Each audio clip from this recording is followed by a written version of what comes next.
Hello and welcome from Enfield to all of those who are watching us today from India. I'd like to speak for a moment or two about Earth Day 2020. Our awareness that we're part of a global community has been growing in recent weeks as a result of the coronavirus pandemic. And hopefully one of the results of this growth in awareness will be that we may be able to work better to address some of the issues that we as a global community needs to work better at considering, such as environmental issues, which came into focus again this last week as Earth Day was celebrating on Wednesday, its 50th anniversary. And a lot of the action for Earth Day this year has obviously had to take place online. But this does not reduce the challenge in any way. And one of the challenges we have to realise is that climate action does not stand alone as an issue.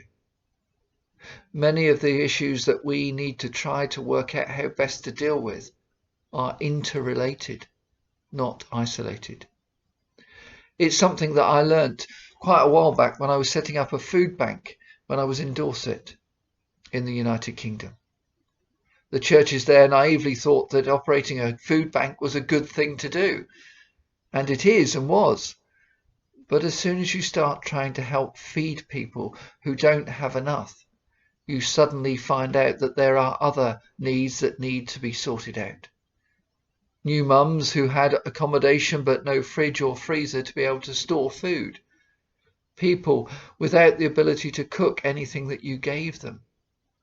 Mental health issues. Domestic abuse issues. And we're discovering all that with the coronavirus situation as well, how different communities are being affected in different ways. The figures have been very clear and stark in the United States when it comes to death in ethnic minority communities, many of them the poorest in the country. And I'm sure that in India you're already finding out very similar things. Climate change issues are linked to many of these different things. It's not simply a question of the world stopping the extraction of fossil fuels that will solve everything. There are complex questions to be posed and answers as to what we may need to do that may not be easy. But we can all do a little. And the little bits add up.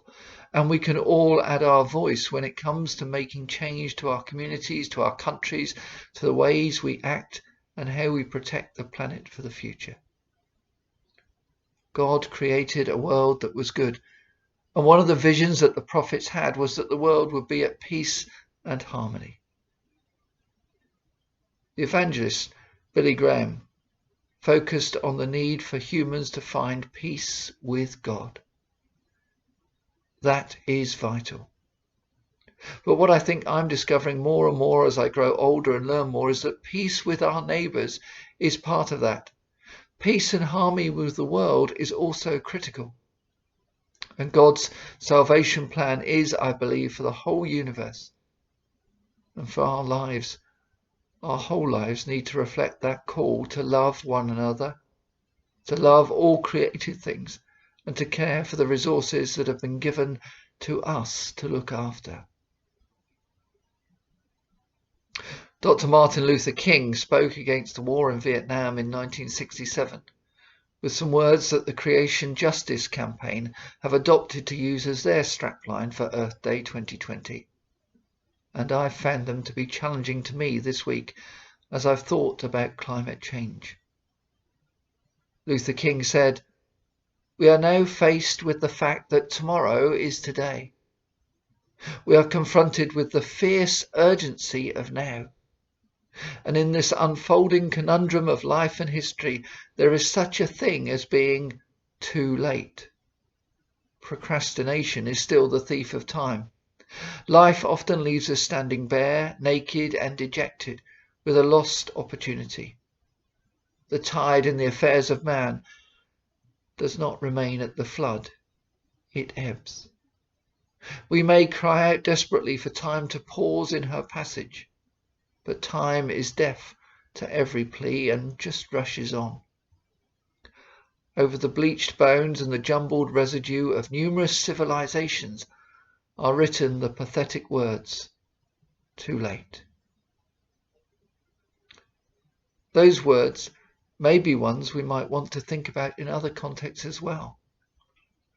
Is this a time for us to consider whether the work that we've been doing in our lives to date is the work we should now continue to do?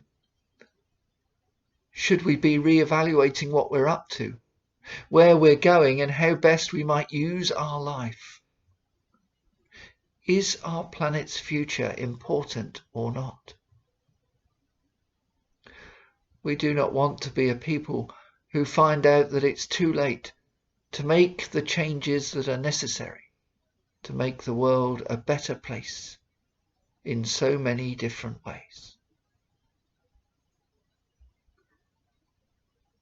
May God bless you richly as you try and find out God's will for you today and in the week ahead.